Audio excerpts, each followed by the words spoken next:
입에다가 대고 물어봤어요. 너에게 크리스마스는 뭐니? 서희야, 너한테 크리스마스가 뭐니? 했더니 역시 목사 딸 답더라고요. 그러니까 예수님 탄생을 기념하는 날 이렇게 얘기를 해요. 네, 이렇게 해요. 그래서 이제 또 여기 중간에 서희가 전도하는 우리 서연이 있잖아요. 차 타고 올 때 너는 오늘 이 탄생 그 예수 메리 크리스마스가 너에게는 뭐라고 생각하니? 했더니 예수님 탄생을 기념하는 날 이렇게 얘기하는 거예요. 네. 그래서 제가 이제 희성이한테 큰아들한테 물어봤죠. 너는 우리 희성아, 너는 크리스마스가 너한테는 뭐니? 했더니 게임하는 날 이렇게 농담을 했겠죠. 네. 어쨌든 저마다 이 크리스마스를 갖는 그 뭐랄까요, 그 의미가 다를 것 같습니다. 제가 이제 개척한 지 한 3, 4년 되면서 초반에 가장 기쁜 것도 있었고 좀 어려운 것도 있었는데 가장 어려웠던 게 뭐냐면 사람도 아니었고 재정도 아니었어요. 그것보다 가장 힘들었던 거는 명확하지 않는 사명이었습니다. 저는 되게 순진했던 것 같아요. 왜 순진했냐면 그냥 어떤 그 글귀에다가 어떤 이렇게 적어 놓으면 그것이 좋은 글귀를 해놓으면 그것이 제 사명처럼 되는 걸로 좀 생각했던 거죠. 그런데 아까 우리 사명선언문 보셨죠? 저 글귀를 제가 개인화시키고 체득하는데 시간이 무려 3, 4년 걸렸습니다. 그만큼 한 구절의 말씀을 내 인생에 육화시키는 것은 그만큼 쉬운 단계가 아니라는 거죠. 제가 저거를 육화시키기까지 안 가본 세미나가 없어요. 그리고 소위 건강한 교회 목사님을 쫓아다니면서 어떻게 저분은 저렇게 건강하게 목회를 하실까 이렇게 했던 것 같아요. 그런데 제가 한 많은 교회를 다녔지만 공통점이 뭔지 아십니까? 그분들이 상당히 명확해요. 그러니까 그게 크기, 사이즈와 상관없이 자신이 뭘 해야 되는지에 대해서 되게 명확해요. 그래서 딱 한 가지가 딱 보이는 분이에요. 저분은 저게 딱 보이는 그런 분이죠. 저는 이것을 사명이라는 생각들을 갖습니다. 여러분, 그 구약과 신약은 66권인데 복잡하지만 딱 한 문장입니다. 잃어버린 자를 찾아 구원하려 이 땅에 오신 하나님의 사랑 운동 스토리입니다. 이것이 신구약의 가장 큰 사명이자 핵심이죠. 제가 이제 이것을 되게 체계화시키고 육화시킬 때까지 시간이 많이 걸렸다고 했는데 가장 먼저 했던 게 혹시 뭔지 아십니까? 가장 먼저 했던 게 뭐냐면 매주 화요일마다 지금 전에는 이제 교육자 4명이 있었어요. 근데 2명은 이제 다른 교회로 가고 이제 1명 남아 계시는데 매주 화요일마다 이제 전도사님과의 관계는 한 10년 넘은 그런 관계가 있지만 항상 모여서 뭘 했냐면 이거 너무 중요한 것 같아요. 같이 모여서 찬양하고 또 기도하고 찬양하고 기도하는 시간을 가졌어요. 근데 저한테 가장 많은 유혹이 왔던 게 뭐냐면 친한데 너도 내가 너를 알고 너도 나를 알 건데 굳이 그렇게 할 필요는 이런 유혹이 한 번만 있었던 말이 계속 왔었어요. 친한데 그런데 새로운 일을 어떤 일을 시작할 때 그것이 특히 영적인 일이라면 그것이 얼마나 아주 강교한 유혹인지를 알게 됐어요. 사람은요 정서적으로 친밀하고 관계적으로 아무리 친밀해도 말씀으로 서로 하나 만나지 않으면 절대로 그 관계는 오래가지 않습니다. 왜냐하면 생각보다 많은 사람들이 동상이몽을 꿈꿉니다. 그렇기 때문에 그 시간을 가지니까 지금은 말하지 않아도 눈빛만 봐도 사역이 또 되어지고 하는 것들을 경험하게 됩니다. 저한테 하나 슬로건이 하나 있습니다. 명확하지 않는 것은 모르는 거다. 명확하지 않으면 모르는 거예요. 내가 하고 있는 그 일에 명확하게 한 문자도 답하지 못하면 그거는 지금 내가 하고 있는 일을 모르고 있다고 봐도 틀리지 않습니다. 어제 우리는 그 마리아의 그 탄생에 대한 이야기를 좀 했습니다. 마리아의 그 히브리 이름 뜻이 뭐라고 그랬죠? 네, 미리암이라고 했습니다. 그 뜻은 아주 쓴 몰약이라는 뜻을 갖고 있습니다. 그래서 그러니까 유대인들은 그 자신의 상황이라든지 현실 상황에 이름을 넣어서 반영을 했다고 말씀드렸습니다. 따라서 이 마리아는 당시에 시대가 아주 어두웠어요. 힘들었습니다. 마리아도 배경사에 보면은 고아여지 않았을까라고 합니다. 그럴 정도로 어려웠던 상황인데 어처구니 없는 일이 생겼다고 말씀드렸죠. 갑자기 천사가 나타나서 너 아이를 가질 수 있다고. 어떻게 처녀한테 아이를 가질 수 있다고. 지금 우리 이제 지연이가 앞에 있는데 지연이한테 갑자기 누가 나타나가지고 너 이제 아이 가질 거야. 이렇게 생각해 보십시오. 이거는 말도 안 되는 거죠. 그죠? 상상이 안 되는 일이죠. 그런데 이 말도 안 되는 이 상황 가운데 누가복음에서 누가가 이것을 어떻게 해결했죠? 너 이거 왜 안 믿어줘? 왜 지연이가 안 믿어? 왜 수연이가 안 믿어? 이렇게 하지 않았다는 거죠. 뭐라고 얘기하죠? 너의 친척 엘리사벳이 나이가 아주 많이 먹었는데 지금 임신한 지가 6달이 됐다 라고 하면서 말씀을 먼저 들이밀기 전에 그의 간증을 얘기했던 거죠. 그 간증을 듣고 나서 그 다음에 하나님의 말씀은 능치 못하심이 없다 라고 하면서 못을 박는 못으로 딱 나갑니다. 이렇듯 여러분 나에게도 저는 간증이 있는 게 너무나 중요한 것 같아요. 저는 살아오면서 저의 최고의 간증이 뭔지 아십니까? 제가 예수 믿은 거예요. 제가 예수 믿은 거예요. 여러분 삶의 가장 큰 간증은 여러분이 하나님 앞에 예배하는 게 최고의 간증입니다. 우리가 어떤 사람들인데 혼자 있기를 원하고 남을 섬기고 싶지도 않고 그게 우리의 모습이거든요. 그런데 우리가 하나님을 찬양하고 기도하고 예배하고 있다는 자체는 간증 중에 최고의 간증이에요. 우리가 간증입니다. 두 번째 가장 큰 간증은 저는 저희 부모님이 저와 함께 예배하는 겁니다. 우리 부모님 평생 예수가 없으셨잖아요. 근데 지금 연세가 이제 70세가 80에 가까우시는데 그 어르신께서 두 손을 잡고 일산에서 한두 시간 걸리죠. 2시간 걸리시나요? 2시간 버스 타고 물 건너서 오시고 하시는데 손을 잡고 오신다고 하니까 참 이루 말할 수 없는 기쁨이 있는데 저희 부모님한테는 간증이에요. 저한테는 간증입니다. 얼마나 강박하셨는데요. 네. 얼마나 강박하셨고 말하지 말라 막 하시고 했는데 근데 그분이 이렇게 앉아가지고 어린 양처럼 이렇게 앉아 계셔서 박수를 치면서 아멘을 하면서 드디어 그런 어머니가 수요일날 나오셔가지고 아들 목사야 또 중보기도 해주시고 또 목요일날 새벽에는 청년들 밥을 사주시고 저희 어머니 그럴 분이 아니시거든요. 네. 그러니까 저희 어머니의 인격을 무시하는 게 아니라 그만큼 열심히 사셨거든요. 너무 열심히 사셔가지고 쉴 틈이 없어요. 저희 어머니 제 인생에 저희 아버지도 그렇지만 평생 쉬는 날이 없었어요. 그러니까 앞만 보고 가셨어요. 지금 아마 우리 부모님 세대들이 아마 그런 세대를 살았다고 생각합니다. 쉬는 걸 못 하세요. 오히려 쉬는 게 불안한 세대를 사셨던 거죠.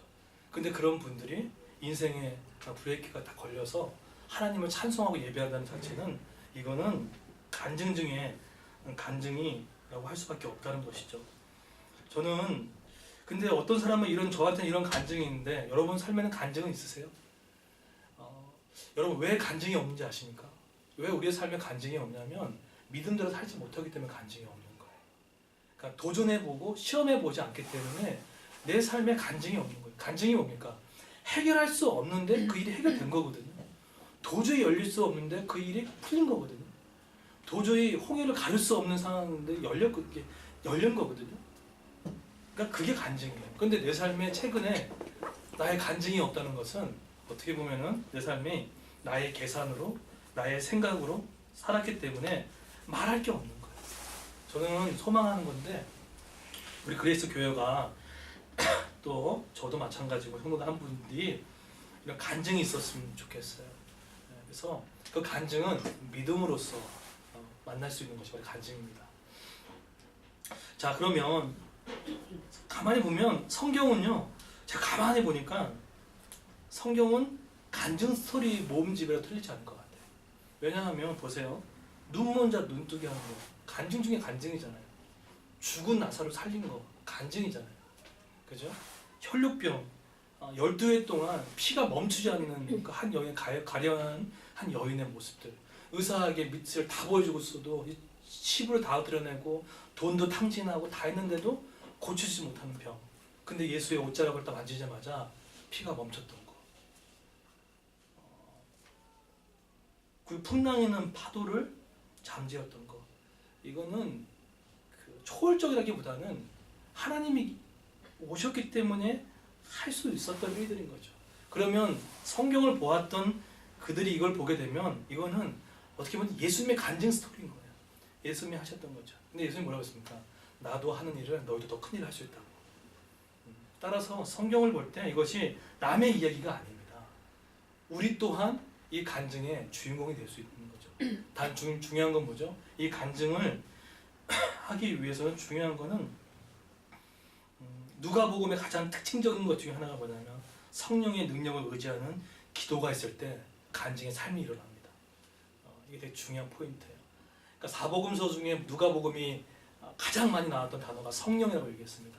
성령은 현실을 뛰어넘는 놀라운 역사입니다. 그 성령의 능력의 충만함은 기도를 통해서 올 수 있는 거죠. 매주 그 수요일마다 제자반을 할 때 처음에 모였을 때는 그냥 평범한 이야기들만 했던 거죠. 그래서 내가 도저히 풀 수 없는 그 얘기를 나눠보자 라고 했을 때 그 다음은 또 한 주 말할 수 없는 간증이 터져나오기 시작을 했어요. 이유가 뭘까요? 간증은 우리가 만들어내는 게 아닙니다. 간증은 하나님께 의지하고 우리가 부러졌을 때 그 간증이 나올 수 있다는 것이겠죠. 자, 그러면 오늘 간증 중에 간증이라고 할 수 있는 오늘 예수님 탄생에 대한 이야기를 했을 때 한번 저를 보시겠습니까? 누가라는 사람은 역사가였습니다. 그리고 의사였습니다. 그래서 아주 치밀한 치밀성이 있는 사람이었고 아주 의사의 디테일성이 있어서 아주 성경을 꼼꼼히 써내려갔던 사람 중 한 명이었습니다. 그리고 신학적인 통찰력도 만만치 않았고. 자, 그럼 한번 여쭤볼게요. 예수님의 탄생 사건을 기록한 복음서 두 곳이 어딜까요? 총 4권이 있거든요. 마태, 마가, 누가, 요한복음이 있는데 그 중에 예수님의 탄생 사건을 딱 기록한 말씀이 두 복음서가 있어요. 한 군데는 어딜까요? 네, 하나는 어딜까요? 누가 했을까요? 네. 네, 하나는 누가복음입니다. 또 한 가지는 어딜까요? 마태복음입니다. 네, 마태복음이에요. 예수님의 탄생 스토리가 유독 마태복음과 누가복음에 나왔는데 근데 기가 막힌 게 뭐냐면 마태복음은 약간 좀 부유해요, 느낌이. 왜냐하면 마태복음의 핵심은 만왕의 왕으로 오셨음에 대한 것에 대한 얘기를 하거든요. 그런데 누가복음은 우리의 현실과 너무 잘 맞아요. 예수님이 말구에 오셨다, 태어나셨다. 목자, 당시 목자는 가장 천한 멸시받는 직업 중에 하나였습니다.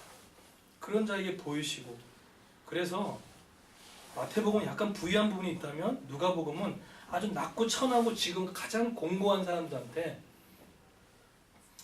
쓰여졌던 책인 거죠. 자, 근데 오늘 보세요. 예수님의 탄생 스토리가 하나의 어떤 정점을 탁 찍어서 들어갔던 것이 아니라 하나님이 이걸 몇천 년 전부터 준비하셔가지고 일이 이루어지는 모자이크가 들어갑니다. 오늘 그 모자이크를 맞추는 시간을 갖도록 하겠습니다. 예수님은 탄생하셨다, 이 정도 개념이 아니에요. 하나님의 전체 모자이크가 어떻게 맞춰진지를 보여드릴게요. 자, 2장 1절을 보시면 제가 읽어드릴게요. 그때 가이사 아구스도가 영을 내려 천하로 다 호족하라 하였으니, 여기서 아구스도라는 이름은 라틴어입니다. 뜻이 뭐냐면 황제라는 뜻이에요. 뜻인데 본명이 뭔지 아십니까? 한 번의 역사를 아시는 분은 아시겠지만 본명이 뭐냐면 옥타비아누스입니다. 근데 이 외 증조부가 혹시 누군지 아세요? 율리어스 시저입니다. 그런데 이 옥타비아누스가 엄청나게 정치를 잘했어요. 정치와 탁월한 행정 능력이 있었습니다. 머리가 기발했어요, 진짜. 어느 정도였냐면 그게 탁월한 통치 능력이 있어가지고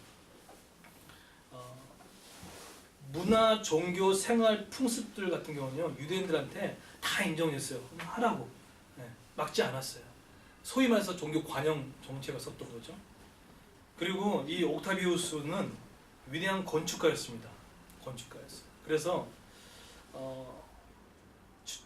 건축가뿐만 아니라 또 통치를 해서 전에 없는 오랜 세월 동안 평화를 일으켰던 사람 중에 옥타비우스였어요. 그래서 별명이 뭔지 아세요? 로마의 대부라는 별명을 갖고 있던 사람이 바로 이 인물이었습니다. 그런데 또 별명이 뭐였냐면 대제사장이라는 칭호까지 얻었던 사람이었어요. 그러니까 기가 막힌 사람이었어요. 그러니까 난 인물이었습니다. 그런데 사람들한테는 인정받고 사람들한테는 평가가 너무 좋은데 하나님 앞에서는 전혀 형편없는 사람이었어요. 아고누스가. 왜냐하면 여러분 그 율리어스 시저가 어떻게 죽었습니까? 피살당했거든요. 율리어스 시저가 피살당했는데 죽고 나서 그를 기념하는 사원을 건립했습니다. 근데 그를 신으로 받들려고 명령했던 사람이 방금 말했던 아구스토입니다. 옥타비우스예요. 그러니까 뭐죠? 사람한테는 너무 좋은데 하나님 앞에서는 철저하게 범죄를 했던 사람이 이 인물인 거죠. 저는 지금 생각하면 제일 고마운 사람이 있어요. 제일 고마운 사람이 저한테 용돈을 대주고 뭐 후원을 해주고 그런 사람도 너무 고맙고 감사한데 정말 고마운 사람이 누구냐면 저한테 예수를 알려줬던 분이었어요. 그게 제일 기억에 남아요. 기억에 남아요. 그러니까 교회를 가고 싶지 않은데 막 또 끌고 갔던 그 한 형님이 있거든요. 저는 그 형님을 얼마나 많이 배신한지 몰라요. 그 형님이 집도 제공해주고 먹을 것도 사주고 근데 술도 사주고 왜 술을 사준지 잘 모르겠어요. 마음을 얻으려고 그래서 나중에 끊었지만 맨날 그 닭꼬치 집에 가가지고 맨날 얘기고 막 그랬어요. 근데 나중에는 이제 안 했는데 근데 그분이 친절한 형님만은 아니었어요. 결정적인 순간에 예수님이 누군지를 알려줬던 분이 기억이 남아요. 우리 주변에는 어떤 사람이 있냐면 관계가 너무 좋고 정말 나이스하고 너무 좋은데 딱 하나님의 이야기가 들어가면 그때부터 뭔가 갈등 구조가 나는 일이 그런 사람들이 있습니다. 그런 사람들 존재해요. 그럴 때 대부분은 어떻게 가냐면 하나님 것을 기억하기보다는 그 사람이 너무 잘해주는 것에 속에 초점을 맞춰가지고 하나님도 모른 채 갈 때가 많이 있는 거죠. 저는 좀 오롯한 좀 자존심을 갖으면 좋겠어요. 여러분 지금 주변에 단순히 전도라 이 정도의 개념이 아니라 최고의 선물은요. 그 최고의 선물 다 갖고 있는 한 분만 소개시켜주면 돼요. 그분이 누구냐면 예수 그리스도입니다. 그분은 다 갖고 계시거든요. 주변 것 사주지 마시고 예수 그리스도를 말하고 알려주는 것만큼 최고의 선물이 없어요. 아무리 많은 걸 사주고 돈을 대주고 해도 저는 지금 저희 아이들한테 남겨줄 유산 딱 3가지입니다. 하나는 돈은 아니에요. 돈도 없으니까. 근데 첫 번째는 예배 가르치는 거예요. 두 번째로 우리 아들한테 새벽기도 가르치는 거예요. 또 한 가지는 저희한테 복음기초학교 남겨주고 하는 거예요. 왜냐면 이거는 사람을 살리는 거거든요. 이것만큼은 제가 꼭 남겨주고 싶은 게 있어요. 자식한테 그거 안 해주고 싶어요. 편하게 키우고 싶어요. 너 공부했으면 좋겠고 주일 예배도 좀 안 왔으면 좋겠고 막 그렇게 아버지 마음이 있어요. 똑같이 키우고 싶은 마음이 없어요. 그런데 아들한테는 좋아도 영적으로 아버지가 똑같이 그렇게 하면은 그건 진짜 아버지가 아닌 거죠. 진짜 직위님은 누군지 아십니까? 힘들어도요 찬양하는 겁니다. 힘들어도요 기도하는 거예요. 힘들어도 같이 말씀 나눌 수 있게끔 끌어주는 거예요. 그게 정말 훌륭한 지도자입니다. 아무리 나이스한데 그런 영적인 그런 분위기가 형성되지 않는다. 그런 거는요 영적 옥타비우스와 다를 게 없다는 거죠. 그런데 자 보십시오. 오늘 2장 1절에 보시면은 호족하라라고 합니다. 아구누스가 영을 내렸는데 천하에 다 호족하라고 얘기합니다. 호족이라는 뜻이 뭔지 아십니까? 세금 징수를 실시해서 인구 조사를 하라는 거예요. 당시에 지금은 종교는 이제 가세가 들어갔는데 당시에는 세금 징수를 어떻게 했냐면 자 보십시오. 세금 징수 어떻게 했냐면 이런 파피루스로 된 종이가 있습니다. 여기다가 뭐라고 적혀 있냐면 직업난, 재산, 그 다음에 친척, 관계 이걸 기록해 란이 있어요. 그래서 이 기록보다 이름을 적는 거예요. 그렇게 했던 겁니다. 그런데 자 보십시오. 2장 3절에 보시게 되면 모든 사람이 호족하로 각각 고향으로 돌아가매 라고 합니다. 여러분 당시 유대인들은 인구조사 이렇게 할 때 어디서 했을까요? 1번 자기 고향에서 했다. 2번 아니면 현지에서 인구조사를 했다. 어딜까요? 네, 2가지밖에 없어요. 네? 1번, 2번. 네? 네, 1번입니다. 당시는 각자 각 사람 고향에 가가지고 어디요? 그 호족을 조사해야 돼요. 그런데 로마의 호족 제도는요 그럴 필요가 없어요. 그 장소에서 인적사항만 기록하면 간단하게 할 수 있는 방법이 있었습니다. 그런데 지금 요셉과 마리아가 어디 갔죠? 요셉과 마리아가 호적하라고 자신의 고향으로 갔던 거예요. 여기서 지금 갔던 거리가 몇 킬로인지 아십니까? 우리 어르신들 좀 말씀해 주시겠어요? 144km예요. 그럼 이 정도 거리면 어디 거리죠? 대부분? 대충 어딜까요? 제가 이게 이 거리 감각이 없어가지고 140km면 어디 정도일까요? 천안까지 그죠? 네. 근데 지금 마리아는 임신 중, 그죠? 근데 자동차도 페라리도 없고 아파트도 없고 아무것도 없어요. 근데 임신한 몸으로 거기를 갔다. 그러니까 이게 지금 말이 안 맞게 악어가 지금 말이 안 맞는 거예요. 제가 아까 전에 뭐라고 했죠? 하나님의 예수 탄생 사건을 어떻게 지금 모자이크를 하는지 잘 보시라는 얘기예요. 그런데 예수님께서 근데 그들이 그 현재 거주하고 있는 곳에서 간단하게 구글로 그냥 딱 하면은 끝나요. 네, 그럼 되는데 그 먼 거리를 가가지고 갔다는 얘기는 왜 그랬을까요? 이유가 있습니다. 왜 144km 천안까지 거리는 거리를 걸어가면서 왜 그렇게 했냐면 최소한의 민족적 자존심을 보여주기 위한 수단이었던 겁니다. 여러분 이건 너무 중요한 겁니다. 편리한 게 다 좋은 게 아닙니다. 편리한 게 다 좋은 게 아니에요. 여러분 줄 오는 게 쉬우세요? 줄 오는 게 얼마나 어려운데요. 아이들 엄마들은 7시부터 일어나가지고 씻겨야 되고 머리 따야 되고 막 머리 따고 막 옷 입고 이거 안 입어 막 하고 막 색깔 안 맞아 막 그러고 막 남자 키우는 게 너무 좋은 거예요. 우리 희성이는 거의 다 입어요. 막. 때로는 내 아빠 잠바 입고 오려고 그래서 말리긴 하는데 어려워요. 어려워요. 근데 하는 거죠. 여러분 새벽기도 하는 게 쉽나요? 어려워요. 큐티하는 게 쉽나요? 어려워요. 근데 최소한입니다. 아무리 불편하고 모든 게 편해지면요 나중에 어느 순간에 영적인 기준이 다 무너져 버립니다. 최소한의 민족적인 영적 자존심은 가지고 있으셔야 돼요. 이게 정말 중요해요. 우리 공동체 이제 분가하지 않았습니까? 했을 때 우리 지금은 기억하십시오. 우리가 아무리 힘들어도 우리가 모였을 때 말씀 나누자. 정말 찬송으로 하고 기도하고 함께 부르짖자. 이것만큼은 자존심을 갖고 지켜야 할 부분이 너무 중요한 거예요. 자, 근데 자 보십시오. 여기 보시게 되면 4절에 보시게 되면 요셉도 다윗의 집 족속이므로 갈릴리 나사렛 동네에서 유대를 향하여 베들레헴이라 하는 다윗의 동네로 갔다라고 얘기를 합니다. 요셉이 누구죠? 마리아 남편이죠. 근데 이때 아마 요셉은 이런 생각했을 거예요. 지금 남자가 모르는 여자가 임신을 한 거에 대해서 아마 정서적으로 어떤 압박이 있었을 것 같아요. 그래서 올컨이 잘 됐다 싶어가지고 요셉이 자신의 부인 마리아를 데리고 갔던 거죠. 근데 남자는 모르지만 여자는 굳이 고향까지 갈 필요가 없을 법이 있었습니다. 가지 않아도 편하게 할 수 있었어요. 근데 140km 천안까지의 거리를 임신한 여인이 걸어서 갔다. 뭘 얘기합니까? 구약부터 시작된 여자의 후손을 통해서 왕을 보내시겠다.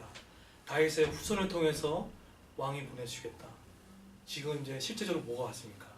마리아를 통해서 동정녀를 통해서 그토록 기대했던 예언되어졌던 한 분 예수님이 이 땅에 오신다는 것을 지금 보여주고 있다는 거죠. 그냥 된 사건이 아니라는 거죠. 그러니까 하나님은요 때로는 당신의 일을 하기 위해서 안 믿는 사람마저도 사용하십니다. 아고노스가 이걸 알았겠습니까? 몰랐잖아요. 그죠? 자기가 호족하라 이걸 내리면은 예수의 탄생이 이렇게 이루어지는 왜 그렇죠? 여러분 미가서 5장 2절에 보시게 되면 아주 몇천 년에 있었던 예언 말씀입니다. 이렇게 합니다. 베들레헴 에브라디아 너는 유다 족속 중에 작을지라도 이스라엘을 다스릴 자가 내게로 나올 것이라. 몇천 년 전에 베들레헴에서 아기 예수가 탄생했던 그 사건을 미리 예언을 했는데 예수 믿지 않는 그 옥타비우스의 명령을 통해서 이 일이 이루어지는 섭리를 가지고 있다는 거죠. 하나님은요, 여러분 혹시 오늘 이런 경험 없으세요? 나는 정말 안 하고 싶은데 자꾸 미는 공간들이 있습니다. 정말 안 하고 싶거든요. 근데 안 하고 싶고 하는데 자꾸만 누굴 만나게 하고 뭔가 자꾸만 이렇게 나도 하고 싶지 않은데 이렇게 흘러 들어가는 일들을 했을 때가 있어요. 근데 그러다가 어느 순간에 나중에 이런 고백하지 않습니까? 아, 그때는 몰랐는데 하나님께서 나를 이 자리에 오게끔 해서 섭리하신 것 같다고. 예. 하나님의 섭리는 눈에 보이진 않아요. 그런데 지금도 이 하나님의 섭리는 지금도 운행할까요, 안 할까요? 운행하십니다. 하나님이 인간을 창조하시고 사람을 이 땅을 창조하시고 나서 세 가지로 우리를 보호하시는데 보존, 통치, 협력이라고 합니다. 하나님은 우리를 창조에는 가만히 있지 않습니다. 보존케 해주시고 통치케 하시고 섭리로 운행하세요. 그래서 오늘 여러분 어제 당한 그 사건이 틀림없이 선명하게 답이 되는 일이 생길 겁니다. 지금 풀리지 않는 그 일들이 지금 우리의 어떤 모든 일들이 하나님의 섭리 가운데 돌아가고 있는 것들을 경험하게 됩니다. 그래서 합력해서 선을 이루신다는 말씀이 그렇게 되었던 것이겠죠.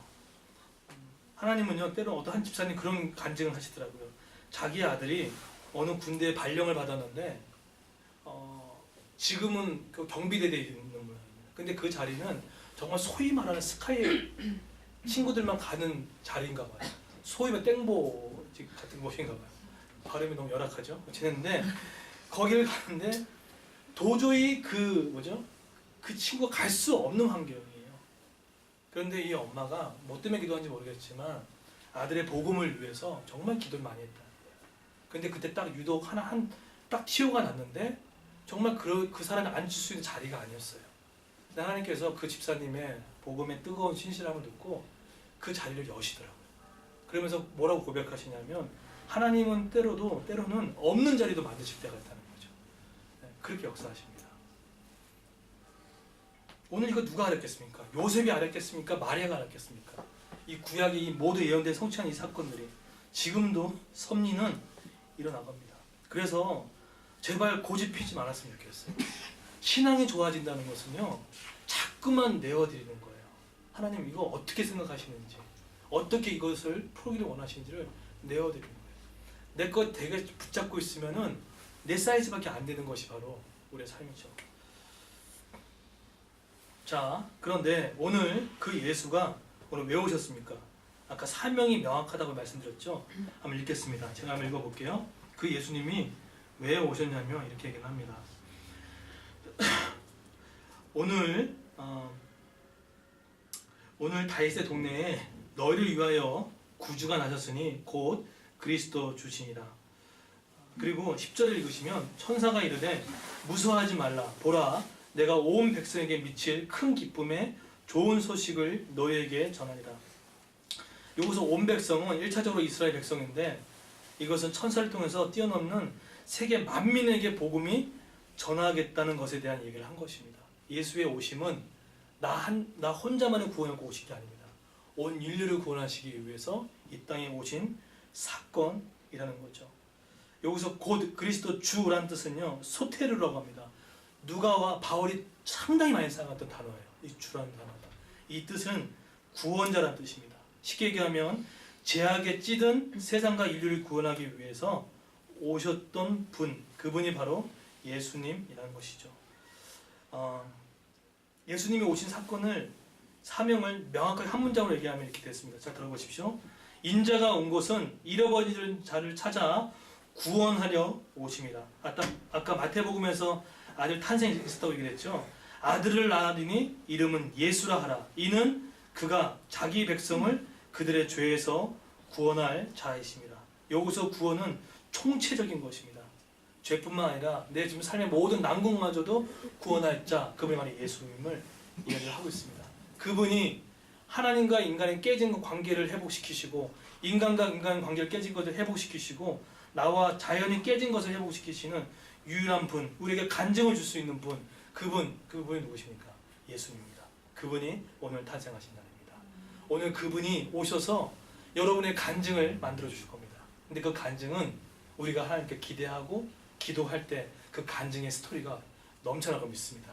오늘 2017년도 마지막 다음 주가 예배이긴 하지만 나의 삶의 하나님 이 간증과 소명이 명확하지 않다면 예수를 의지하고 기도함으로 말미암아 2018년도 한 해는 하나님 간증이 넘쳐나고 사명이 명확해서 주의 기쁨이 되는 저 여러분 되기를 예수님으로 축원드리겠습니다. 네, 우리 다 같이 일어나서 마지막으로 찬양하고 같이 돌아가겠습니다.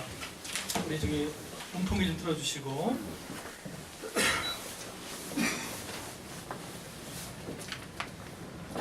예, 우리 참 반가운 신도요 같이 한번.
만왕의 왕으로 오신 그분께 영광과 존귀의 박수를 올려드리도록 하겠습니다.